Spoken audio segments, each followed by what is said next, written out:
News. We're following a situation in Louisville's Wilder Park neighborhood where there's a large number of Metro police officers at the moment. Hello, everybody. Thanks for joining us. I'm Doug Proffitt. And I'm Shay McAllister. LMPD is investigating what they have called a critical incident happening right near 3rd Street and Kenton Street. Like we said, that's the Wilder Park neighborhood. It's near the backside of Churchill Downs. Now, WHAS11's Taylor Woods and photojournalist Elijah McKenzie have been down at the scene now for more than an hour. Taylor, what can you tell us at this hour? Any new developments you've been able to learn? Well, Doug, at this time, no new developments, but there is still an active scene. If you take a look behind me, you can still see yellow crime scene tape roped off where police are investigating right here at 3rd and Kenton Street, right here in the Wilder Park neighborhood. It's still not clear exactly what happened so far. LMPD is telling us to tell the public to avoid the area right here at 3rd and Kenton Street. You can still see that the LMPD crime scene unit vehicle is here, and about an hour ago we seen LMPD Chief Gwen Villarroel on scene, and we're still waiting to hear from her about more details. But a witness tells me she was at home at the time when everything went down. She says she heard multiple gunshots, and again, we're still waiting to hear more information to see exactly what happened, and we'll be hearing from LMPD Chief Gwen Villarroel shortly. But for now, reporting live in Louisville, Taylor Woods, WHAS 11 on your side. All right, Taylor, thank you very much. We'll keep an eye on that breaking situation. Well, practice and play at Valhalla suspended for a short time earlier this morning after showers and some thunderstorms moved near the course, and over it, patrons were asked to shelter in place, some being told to leave the grounds. But eventually that rain did pass. The pros were able to resume their practice rounds ahead of the PGA Championship as weather proves to be changing things on and off the course. We've got to check in with our First Alert Storm team. Christina, what does it look like out there this evening? Well, right now, Shay and Doug, we are dry, but that's only for the time being as we have another round of showers, and this time thunderstorms going to be pushing into the next couple of hours. But for right now, it's just pretty darn cloudy outside across most of Kentuckiana. As we take a look across the entire Ohio Valley, yeah, we're not alone. It's a very wet day across the region, and now our attention is going to be shifted off to the south and west, where we're watching some of those thunderstorms that are heading toward our neck of the woods here in the next couple of hours. We are even seeing some development out ahead of those thunderstorms around Hodgenville down to Greensburg. Columbia also seeing a locally heavy downpour there, but it's a very small cell that's passing on through, and we don't see any lightning here just yet. But if you are in the Munfordville area looking off to your southwest, you'll probably start to see the sky light up here shortly. Heading towards southern Indiana, we also have a few stray showers right now pushing into the Mitchell area, just off to the west of Salem, and it just pushed through Du Bois County as well. But again, not seeing any sort of lightning with that. We'll continue to see it work it through our area to the northeast right around about 9 o'clock this evening here in the Louisville Metro, then drying out as we approach the midnight hour. But then, guys, we're going to wake up and do it all over again. I'll have that timing in just a bit. All right, Christina, thank you very much. So this was the scene at Valhalla. Soon after play was halted, thousands of spectators with their umbrellas told to return to the main bus terminal on site. But as we know, it didn't happen exactly like that. People were determined to just wait out that warning today, and it did last just under an hour. Isaiah Kim Martinez and photojournalist Emma Gefter are live at the course now. And Isaiah, you were there able to watch the rain. How did the course handle all the water there? That's going to be a key factor moving forward this week.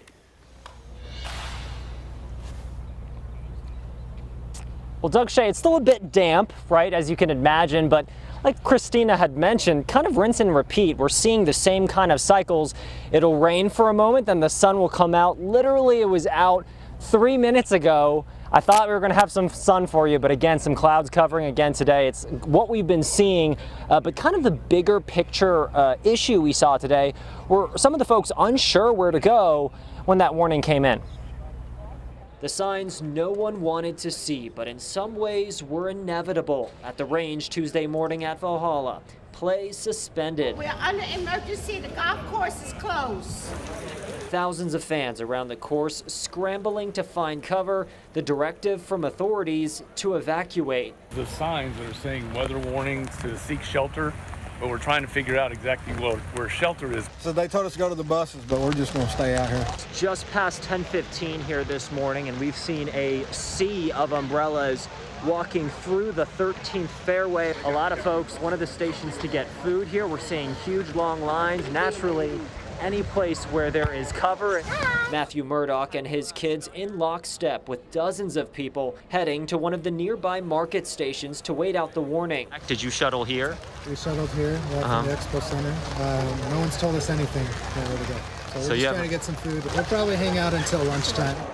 Fans packed under cover, shoulder to shoulder, but officials telling them they couldn't stay there, saying they needed to head to the shuttles and at one point roping this area off. Some attendees with confused looks on their faces. Stay right here. Okay. I mean, that's kind of silly to walk all the way back, especially if there's going to be lightning, maybe. And literally in that story, the sun had come back out and now is again under the clouds. Again, it's the story here today. We were told that by the course superintendent actually that they received about 1/10 of an inch of rain, so really not much, but we asked him, as weather remains a concern kind of in the days to come, what the course has done to, upgrade drainage and make sure that things are good to go for the players. We'll have that answer right here at 6. Doug Shea. And Isaiah, thank you for that update. Well, as we first saw yesterday on the first day of the PGA Championship practice rounds, Tiger Woods still draws the attention and the crowds. Dozens called his name to sign memorabilia, following him around just to catch a glimpse of his game. While he is a former winner at this course, he is not the favorite to win this year's tournament. And our sports director, Ken Spencer, is also covering the PGA Championship, of course. He caught up with the star today. And Kent, do you think Tiger has another championship in him at Valhalla, where so many major memories were made for him early in his career? Well, guys, Tiger Woods has won 15 major championships. Of course, one of those coming right here at Valhalla. Does he have another one in him? Odds really are not in his favor, but I can say this: nobody here really wants to count him out. Tiger Woods remembers it like it was yesterday. His 2000 PGA Championship win at Valhalla, beating Bob May in a playoff filled with an iconic moment. Oh, he's running after it. I made a nice putt there and ran after it. He made an unbelievable chip from the right rough and almost holed it. Again, we never really missed shots on that back nine and then in the 3-hole playoffs. And, for us to shoot those lowest scores, it was special. 24 years later, Woods is back. His body a little beaten, but not broken. Yeah, my body's okay. It is what it is. I wish my game was a little bit sharper. I don't have a lot of competitive reps. One thing that remains, the love the crowd has for him, something he no longer takes for granted. Appreciating the warmth and the support of the fans is something that I probably 10 years ago certainly didn't appreciate that then as much as I do now. Woods still believes he can beat the best. Perhaps there's a little more magic left in these clubs. If I drive it well and do the things I need to do and what I did 24 years ago, hopefully it works. And Tiger Woods will begin his PGA Championship Thursday morning at 8:04 off the 10th tee. He'll be paired with Adam Scott and Keegan Bradley. Doug, Shea. Well, Ken, one observation we've been making here, everybody with umbrellas, unlike, for Churchill Downs, we spend so much time telling people you can't bring umbrellas. What's the policy there for a major championship like this? Well, I'll say this, they're selling them in the pro shop, so you can have umbrellas on course if you're a fan, and we've seen a lot of umbrellas today. Come tournament time, if it is raining, umbrellas are allowed on course here at Valhalla.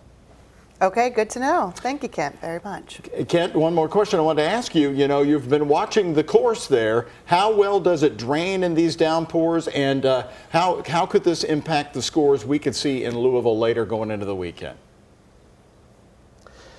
Well, every player that we've heard speak today says this is the key to Valhalla. You have to drive it long, and you have to hit it in your spots, And then from there, you pretty much have target practice. So if the greens are firm, then it becomes a little bit more of a challenge. If it's wet and the greens are, acceptable, then these guys are going to be absolutely throwing darts at these pens, especially the ones who can drive it long and straight. So if these conditions continue throughout the course of the week, we could see some very low scores here. All right, Ken Spencer joining our crew, part of heading up our crew live from Valhalla all week long. If you're heading out to Valhalla for the last round of the practice session tomorrow, here's what the schedule looks like for Tuesday. The shuttle starts running at 6:45 a.m. from the Kentucky Expo Center. Again, this would be for Wednesday, but the gates to the course will not open until 7:30 a.m. Players will start their practice round 7 a.m. until 7:30 at night. And again, the last shuttles will run until 8 p.m. on Wednesday. If you'd like more information about how to get to the tournament, the shops, and the players, text the word PGA to WHAS11 at 502-582-7290. We'll send you it all right to your cell phone.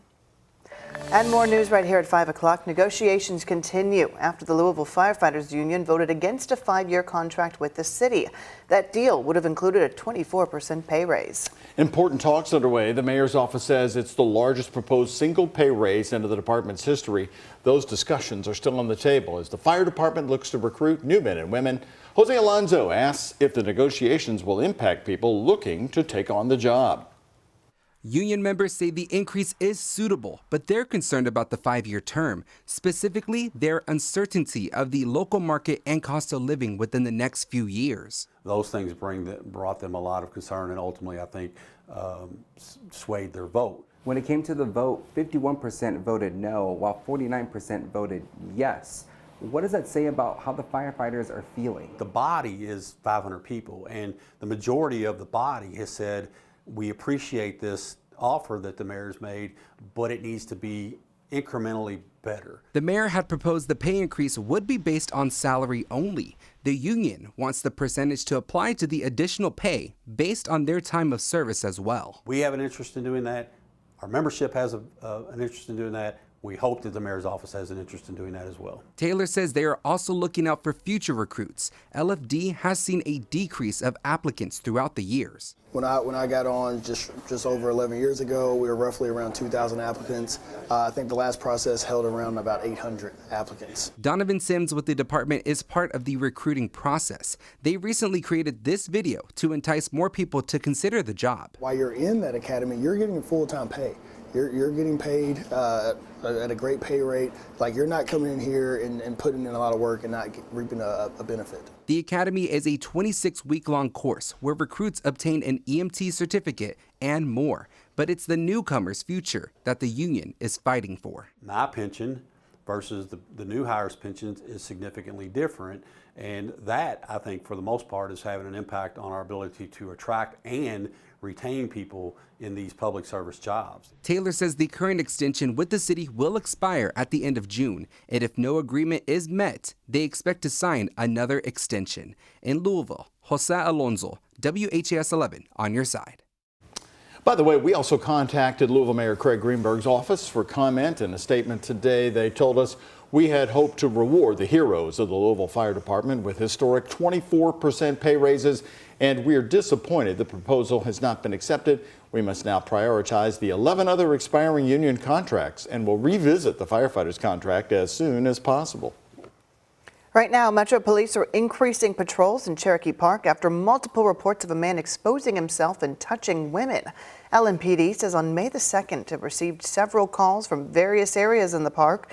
Now they're releasing a new photo of the suspect. Take a look at this. LMPD described the suspect as a Hispanic man believed to be 6 feet tall with a muscular build. He was last seen wearing a blue surgical mask. The new image was taken today around 9:50 this morning, right around Baxter Avenue and Cave Hill Road. Police say a man possibly wearing a face mask had ran up to women and touched them inappropriately before running off at the park. The last report before today was yesterday, a similar instance right near the golf course. Detectives are still trying to identify that man. Anyone with any information is urged to contact Metro Police at 574 LMPD.